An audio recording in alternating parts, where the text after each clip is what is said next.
Chosen one, listen carefully, because this moment will not repeat itself. This is not comfort. This is not encouragement. This is a summons.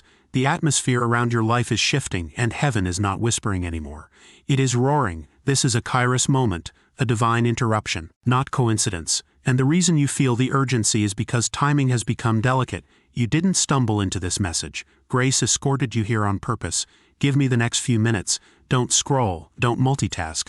Lean in. You have walked too long through shadows where you were seen but not recognized, present but overlooked, gifted but undervalued. And over time, something dangerous happened. Not because you were weak, but because silent spiritual warfare drained you slowly, piece by piece, until exhaustion started feeling normal, until fading felt like fate, and heaven is breaking that lie today. You are not late, you are not forgotten, you are not ordinary. Before I formed you in the womb, I knew you. Before you were born, I set you apart. You were never designed to blend in or disappear into the background. You were crafted with precision, marked with authority, and filled with fire meant to be seen. But what the enemy couldn't destroy loudly, he tried to dismantle quietly, by targeting your identity. And here's the part you were taught to overlook. The battle over your life has not just been in your mind, it has been over your crown, not metaphorically, not symbolically, literally. Your hair, not as fashion, not as vanity, not as something to manage or minimize, but as something sacred. Heaven never fashioned you randomly. Your hair is not a feature, it is a mantle, a living sign of origin, authority, and calling. Just as oil was poured over David's head to mark him for kingship, heaven marked you with a crown that does not sit in a vault, but grows from your own being. Each strand carries memory, legacy, identity. It remembers the prayers of your ancestors, the battles you survived, the blessings spoken over you, and even the curses whispered in secret. That's why the enemy targeted it. Because what holds memory also holds power. Scripture isn't poetic when it says the Spirit lifted Ezekiel by a lock of his hair. That's spiritual reality. Your crown is a conduit, a point of connection between your body and your spirit. And when it has been neglected, shamed, mocked, or dismissed, something in you dimmed. Not because you were vain, but because you were under attack. You felt it on the days you wake up heavy without explanation. The days rest didn't restore you. The days you walked into rooms and left feeling smaller, duller, unsure. That wasn't your imagination. That was residue. Spiritual residue collected through environments filled with envy, judgment, and unspoken hostility. Your crown absorbed it all while you blamed yourself. And that's what made the warfare so effective. It wasn't loud enough to trigger resistance. It was subtle enough to make you self-diagnose the damage. But heaven has seen everything. Jesus said even the hairs on your head are numbered. Not because God is concerned with appearance, but because he is concerned with alignment. Your crown shines in the unseen realm. Angels recognize it, demons resent it, and the reason mockery, shame, and insecurity were planted so early in your life is because if the enemy could make you hate your crown, you would surrender your destiny without ever realizing it. But that season is ending. The silence you felt was not abandonment. It was strategy, heaven was positioning, and now movement has begun. What you sense right now is not imagination, it is recalibration. The battle over your identity has reached its turning point. Understand this clearly. Your hair is not decoration. It is armor.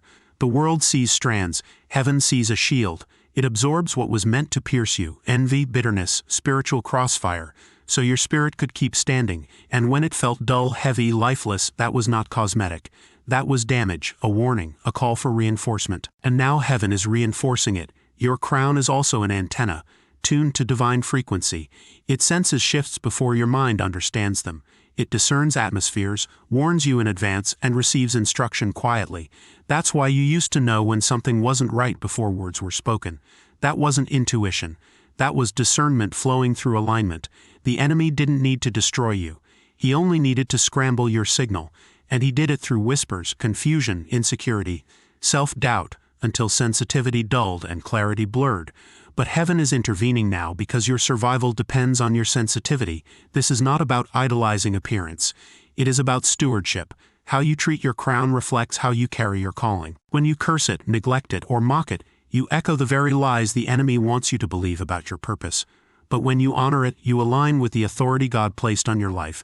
This is why Samson's strength was bound to his hair, not vanity but covenant. When his crown was cut, clarity was lost. When it grew again, destiny reactivated. Your crown carries covenant weight too. And now revelation demands response. This is not self-care. This is soul care. Just as priests consecrated altars before entering holy ground, you are being called to consecrate what God placed on your head, not with pride, but with reverence. Place your hands there. Speak life, command residue to fall off, command shame to be burned away, declare alignment restored. You are not speaking to hair, you are speaking to a gate, a mantle, a receiver of divine instruction. And what you declare now sets the stage for what flows next. Do not delay. Delay is not neutral. Delay feeds erosion. Delay gives darkness time to regroup. Heaven is not waiting for convenience. When alignment windows open, they open once. This is that window. The restoration of your crown is not cosmetic. It is catalytic. When the head is aligned, everything below it must follow. Blessing flows from the top down. The enemy knew this. That's why he attacked the head first. But heaven is reversing the order now. As your crown is restored, clarity will return. Confidence will settle. Sensitivity will sharpen. Doors will open without force. Favor will move without announcement. Not because you chased it, but because you were recognized. You are no longer overlooked. You are marked. Consecration means ownership has changed. What rests on your head now belongs to heaven. That means the chains have not just been removed, they've been shattered. The smoke of shame has been scattered. What once marked you for erosion now marks you for purpose. So walk differently, not in arrogance but in holy boldness. Your steps are no longer random. Your presence carries weight. Your silence holds authority. Your crown shines, not for vanity but for victory. This is the posture heaven recognizes.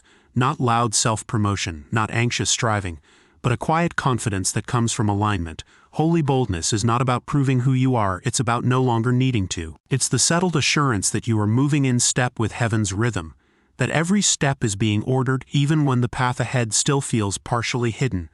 When your steps are no longer random, it means your life is no longer reactive. You are not drifting from moment to moment, responding to pressure, fear, or the opinions of others. You are moving with intention, even when that intention is simply obedience. Every room you enter now receives you differently, not because you demand attention, but because authority announces itself before words ever do. Your presence carries weight because you are carrying purpose. Weight does not come from ego, it comes from responsibility. It comes from knowing you have been entrusted with something that must be stewarded carefully. That is why people may feel you before they fully understand you. Why conversations shift when you arrive. Why atmospheres change subtly, sometimes without explanation. You are no longer empty-handed. You are bearing something heaven has placed upon you. Your silence holds authority because you have learned that not every moment requires a response. Silence, when chosen in alignment, is not weakness, it is restraint. It is discernment. It is power under control. There are battles you no longer fight because you have outgrown them. There are accusations you no longer answer because heaven already has. Silence becomes authoritative when it is rooted in trust rather than fear. And your crown shines, not for vanity, but for victory. Not to draw admiration, but to reflect consecration. It is not about being seen by people. It is about being recognized by heaven. Victory does not always look like applause. Often it looks like peace where there used to be panic, clarity where there was confusion, and steadiness where there was once exhaustion. Your crown shines because it has been restored, aligned, and claimed by God, not because you polished it for display. And now, before we close, align with what heaven has done. Alignment is not something you wait to feel. It is something you choose to step into. Heaven has already moved. Heaven has already spoken. The work that needed to be done has been done in the unseen. Now alignment becomes your response, your agreement with what God has established. This is the moment where revelation becomes embodiment, where truth moves from hearing into living. Father in heaven, we bow before your throne. We thank you for the mercy that carried us, the truth that awakened us, and the authority you have restored. Forgive us for treating as common what you declared sacred, for cursing what you crowned. Today, by your word, we declare restoration. Let every strand be cleansed. Let every residue fall. Let every lie be burned away. We receive consecration. We step forward not as overlooked, but as appointed. Our lives will reflect your fire. In Jesus' name, amen. This prayer is not a ritual, it is a realignment. In it, you acknowledge that mercy sustained you when you did not have strength of your own. That truth awakened you when confusion had dulled your discernment. That authority was restored not because you earned it, but because God is faithful to what he establishes. Repentance here is not shame-driven, it is clarity-driven. You are simply agreeing to stop calling common what God has called holy. Restoration is not cosmetic, it is comprehensive. Cleansing reaches deeper than the surface. Residue is removed not only from what you can see, but from what has lingered unnoticed. Lies that once shaped your self-perception are burned away. Not gently removed, but destroyed at the root. Consecration marks a turning point. You are no longer drifting between identities. You are stepping forward with clarity about who you are and whose you are. To step forward not as overlooked but as appointed is to reject the narrative that you were forgotten, delayed, or bypassed. Appointment does not always come with a platform.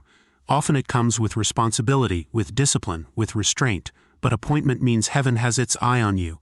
It means your life is not accidental, and your future is not negotiable. If this message confirmed what your spirit already knew, declare it now. I wear my spiritual crown. Amen. This declaration is not for performance or visibility. It is a marker, a moment where you acknowledge what has been restored and choose to carry it with intention. Saying it out loud is not about convincing God, it is about aligning yourself. It is the point where inner knowing becomes outward commitment.